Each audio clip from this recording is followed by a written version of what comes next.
गर्भावस्था केवल शारीरिक परिवर्तन का समय नहीं, बल्कि मानसिक, आध्यात्मिक और भावनात्मक रूप से एक अत्यंत पवित्र यात्रा है।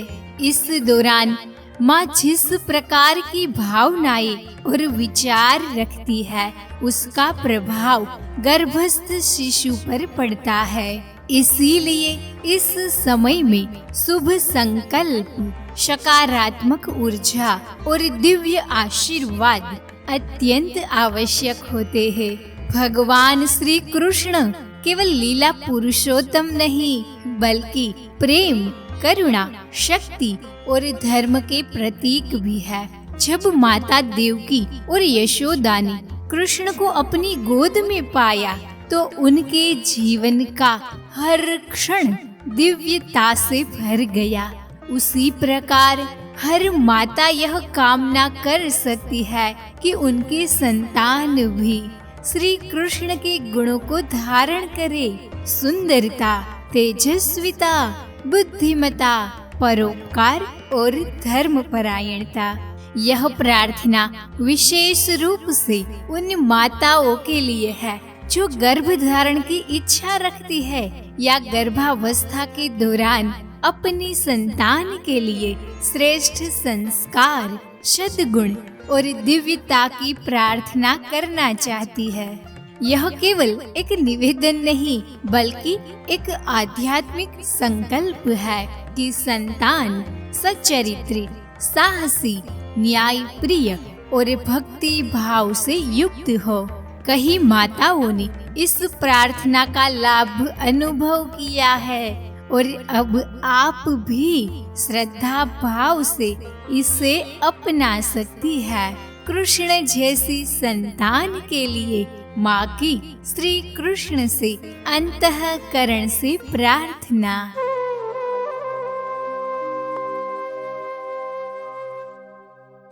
हे कान्हा, मैं तुझे ही पुकारती हूँ, तुझे ही स्मरण करती हूँ।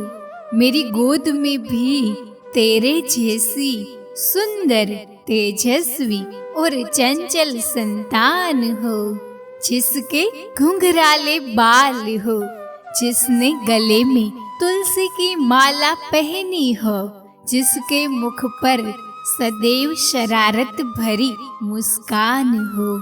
हे नटखट कृष्ण, तू ही ग्वाल बालों के साथ माखन चुराने वाला, यमुना के जल में क्रीड़ा करने वाला, कालिया नाग के फन पर नृत्य करने वाला और गोवर्धन उठाने वाला पराक्रमी हो। मैं तुझी को पुकारूं, तुझी का ध्यान करूं। हे कान्हा, तू माता यशोदा की गोद में खेलने वाला, जिसने बालपन में ही ब्रह्मांड के दर्शन करवाए, जिसने खेल खेल में यमलार्जुन वृक्ष को गिरा दिया।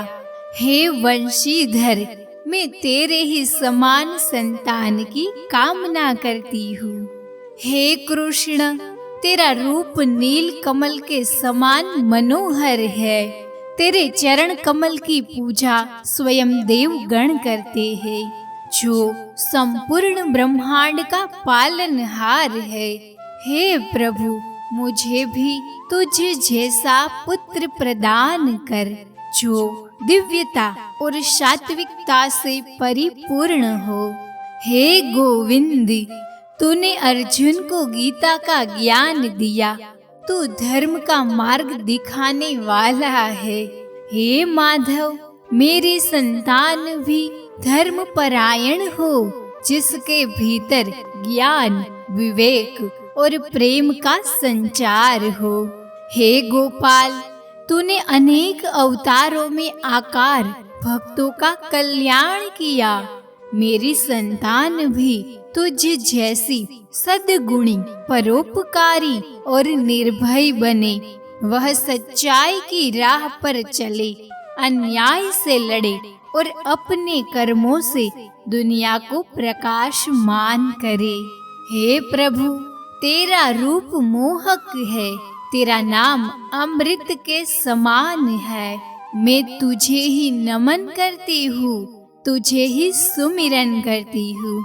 मेरी कोख से जन्म लेने वाली संतान तुझ जैसी दिव्य हो, जिसमें करुणा, प्रेम और भक्ति की गंगा प्रवाहित हो, गंगा प्रवाहित हो।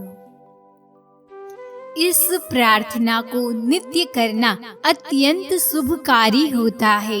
यदि नित्य संभव ना हो तो कम से कम सप्ताह में एक बार अवश्य करें। यह गर्भावस्था के दौरान विशेष रूप से लाभकारी मानी जाती है।